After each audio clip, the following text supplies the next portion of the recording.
We have breaking news as the Toronto Maple Leafs have made a big signing William Nylander's brother Alex Nylander to a deal. This adds some much needed depth to the Maple Leafs forward core, and this could be interesting heading into next season. So to break that down in this episode, but before I do, if you're part of the percentage run subscribe, make sure to hit that button. It would mean the world to Darius and myself. Now, Darius, this is a signing that is, I'm not going to say it was expected, but it was one that made all the sense in the world. You made a couple of videos on it saying how much sense it makes given the current kind of prospect of the Leafs outlook going forward for their team this season. And they went out and they got Alex Nylander. You can see here we've signed forward Alexander Nylander to a 1-year AHL contract. Now, this is the interesting part. We'll dive into whether we actually think he's going to make an appearance for the Maple Leafs to start the year, whether he's going to crack the roster. But I just want to get your initial thoughts on this signing.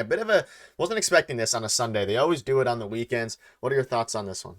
Yeah, they always do it when we're least expecting it, I guess, on, Friday afternoons or during the weekend or something like that. But I'm happy with the signing. Like we talked about it last week, Alex Nylander would be a really good fit for the Leafs. But the only thing with this signing right now is it's an AHL contract and it's a 1-year, one-way deal, right? So eventually down the road this season, if he's going to make an appearance in the NHL, he's going to have to sign an NHL contract, which is possible. We can definitely see him in the NHL. It's definitely possible. But I think that the organization wants to give him a look first in the AHL, see what this player has, right? Especially in the organization with the systems and whatnot. So it's a good deal, right? Like very low risk. There is no risk here for the Toronto Maple Leafs, and Nylander gets to join his brother in the same organization, and maybe they'll end up on the same team somewhere down the line in the season. But again, he's kind of a project player right now. I think the Leafs are trying to see what they have in him, and maybe he'll end up on the roster. But for now, it's a one-way AHL contract for 1 year, and super low risk for the Leafs. This makes all the sense in the world. We talked about it last week, and it's nice that they got it done. I was hoping that this would get done.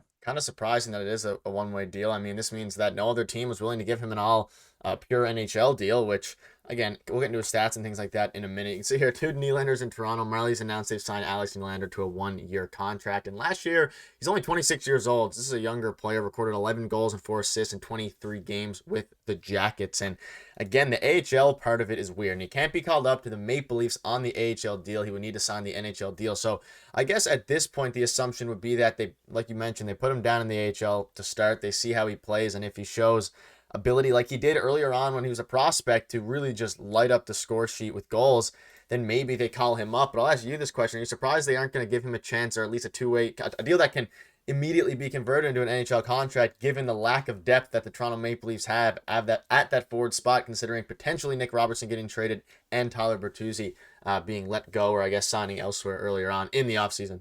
I'm not entirely surprised, to be honest with you, because I do like this player, but the fact that he really hasn't done much at the NHL level and then got traded to the Columbus Blue Jackets and went off, that's a little weird to me. Like, I'm not saying success is a bad thing, but it's a little weird, right? So I think they have to tread lightly. And I think what they're doing here with this system so far, signing him to the AHL contract, obviously they're going to give him a look, see what he has. And if they want to sign him to an NHL deal, they will. This is the perfect way to go about it. Even if they wanted to sign him to an NHL deal, I still think it's very low risk.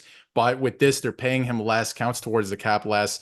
All these things, they can still go out and make another signing if they want. We don't know what's happening with Hawk and Paul yet, too, right? So they're playing with the cap a little bit. They're playing it safe. And at the end of the day, we could still see him in the NHL at some point this year. They can end up signing him if he plays really well to an NHL contract because, like we saw last year, right? I'm not saying success is a bad thing. He did show that he can score at the NHL level, right? So in bunches, too. It's not a big sample size. So it's going to be interesting to see how he does with the Marlies and how he does in the same organization as his brother. Like, I'm sure he's going to be hungry to get that NHL contract and be able to play with his brother on the same team. So I think that's a good thing. The motivation is going to be there. And I think the Leafs are going about it the same way. This is super low risk for the Leafs, like I keep saying. And I'm excited to see what he does with the Marlies. Yeah, there was really no reason for them, I guess, not to do this, because the worst case is that they're not out any NHL roster spots. They're not out any real, valuable money to their team. And you mentioned it in a week or two ago. Clearly, the Nylander brothers workout was foreshadowing a signing to come, and who knows how much William Nylander played into the part of this deal. But what we do know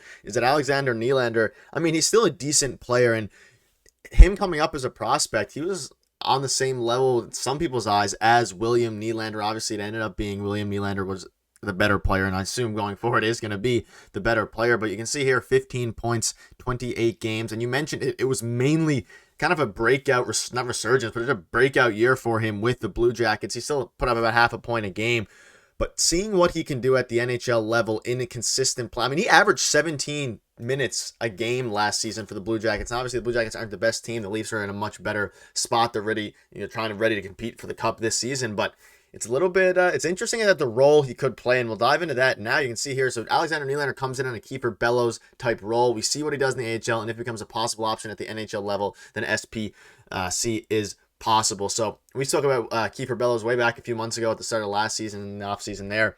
It's interesting. No risk is the big thing here, but again, I'm a little surprised that he didn't get an NHL offer by some bottom feeding team just to see if maybe he can have a breakout year as that goal scorer. That, I mean, every team needs goal scorers, including the Toronto Maple Leafs at this point, even though they have an abundance of star power.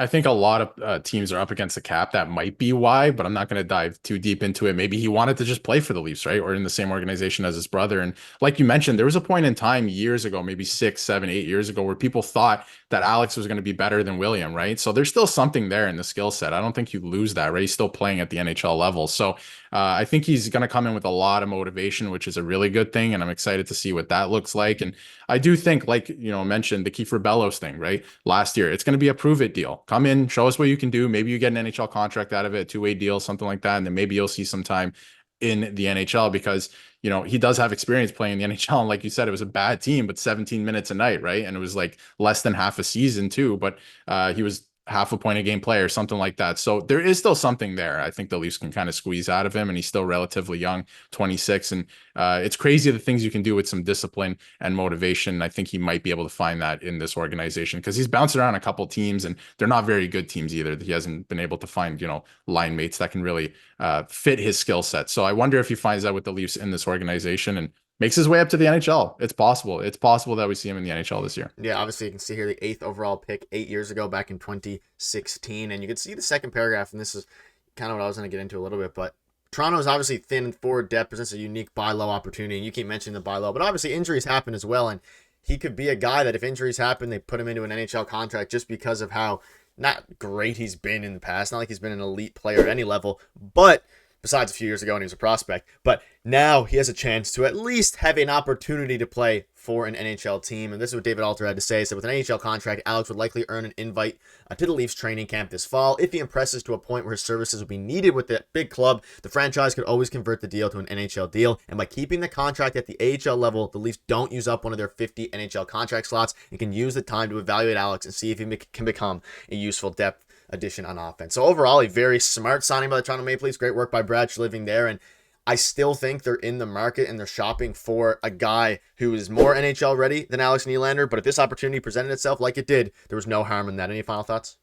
Yeah, I think that's the case, right? I think they're still going to be shopping for another option that maybe has more experience at the NHL level. And if that doesn't happen and falls through, at least they can go, you know what, we have Alex Nylander. Maybe we'll sign him to an NHL deal based on, what they see out of him in training camp and maybe the early part of the season. So again, low risk, could be a high reward, right? But I do think that the Leafs, like you said, are still shopping. They're trying to use as much of the salary cap space that they still have, towards the next season in signing somebody else. So we'll see what happens, right?